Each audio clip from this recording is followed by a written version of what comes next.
definitely were the only person I knew there because I came with Hamsha. But you were really the only person my age that was there. Basically. Now is everybody younger than 50 and up. No land, no nothing, no type of. They don't got nothing. I mean, this is a big thing about urban. I mean, not even urban ag, but ag in general is like it needs a lot of youthful energy. You know what I mean? And there's like a big gap. You know what I'm saying between the generations. Yeah, you know, it's people that have been doing it for a long time, or people that are just getting into it, but they're older. So to be real, what this whole ag space really needs is new ideas, new ways of thinking, and really understanding how to address these challenges that we really haven't even thought about before. Like, so for me, seeing you, it was like this is like a breath of fresh air. You know what I mean? Did I say that right? A breath of fresh air. To really have somebody who's my age I could really be built with. At one point we were walking, and we were just going through all these different things that were going on in ag, and you were like telling me like, nah, it's deeper than that, or just like it's more to it than that, or something like that. Because my energy was like very robust and very like, okay, I'm excited, I'm fired up, because we were on the same age, but you had been in it a little bit longer than I had, so you had been throwing blows a little bit more than I did. So you're like telling me, nah, it's more to it than that. It's basically more so about the politics and the other things that go into the whole urban ag space. The politics of it was that, man, I listened to everybody and I put together my own truth because of the fact that everybody's playing this game. So what's the game? The game is, I was watching an interview of Eddie Griffin. It was like all these black people got these shows from the 90s, the Jamie Foxx show, Steve Harvey show. He had a show, and he was like, all these guys got these shows, but they'll put them on crappy networks that just started out. So, kind of like Power. Nobody really fucking stars. But once Power got on there, Power actually got stars more subscriptions.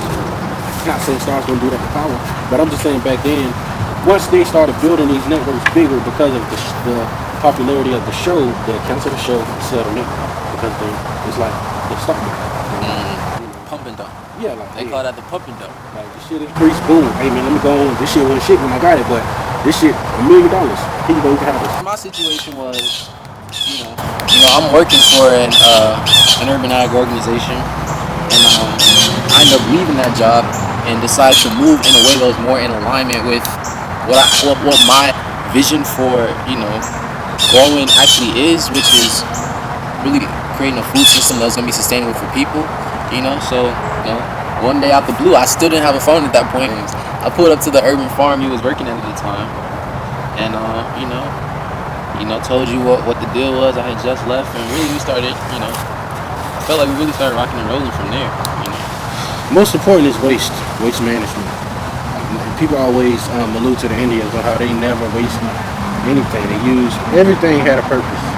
Either it was for leather, chitlins, whatever. Even our ancestors that died during the slavery time. People talk about, don't eat pork, pork is bad. You wouldn't be here without pork because that's all they had. There's a lot of things that we had to do to survive. There's always got to be something else food. So insects. And those insects got to produce something for something else.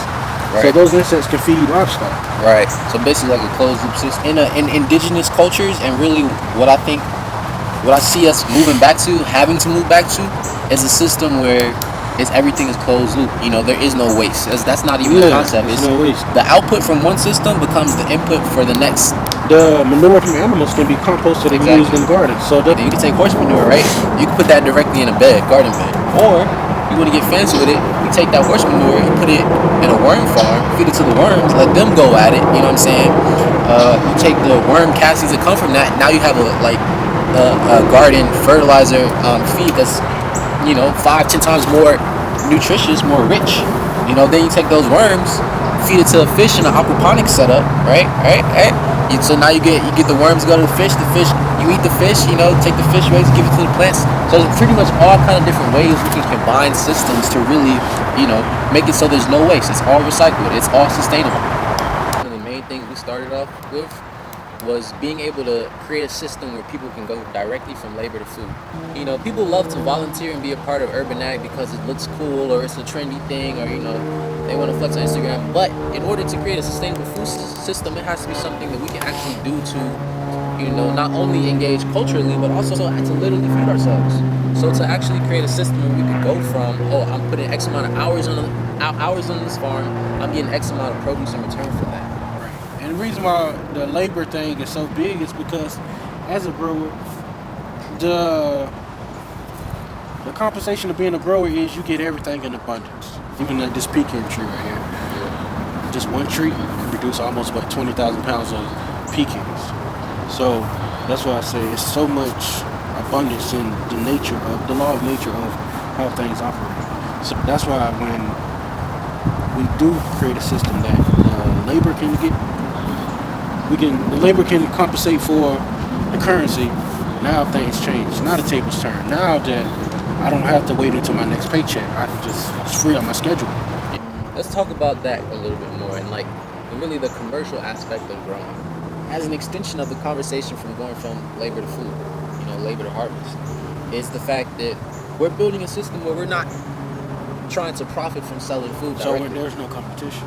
We already know that that's not a profitable business model. That's why growers in rural areas are dependent on government subsidies. That's why growers in urban areas are dependent on grants from nonprofits. It's because selling food is a commodity. So you're not going to build a profitable business based on just selling raw produce. So you can get into things like added value product, where you say instead of me trying to sell you this tomato, I can sell you a can of salsa, or a bottle of salsa. And really other things that I think are really important to really get back to as a community is, canning produce. There's a lot of produce that, grows abundantly in our region, but people don't even know. People don't know what it is. They don't know. Don't know what an eggplant looks like. Plant identification. There's a lot of wild food that grows. Because even in Tucker, when I be there, it's a lot of wild raspberries that be on the side of the road. Exactly. And people don't know that. Hey, I'm always picking those. Yeah, people don't know that. This is a food source. With the commercial growing. Yeah. The reason why there's no competition is because commercially you are damaging the earth to gain a profit. Right, exactly. So, that's how the earth responds. The earth is a living being. It's alive. I don't worship the earth, but I understand the earth, that this thing is more powerful than just waking up in the morning. There's a lot of other things that happen, but if you understand what's going on, certain things you shouldn't be doing. Right. Cutting down trees.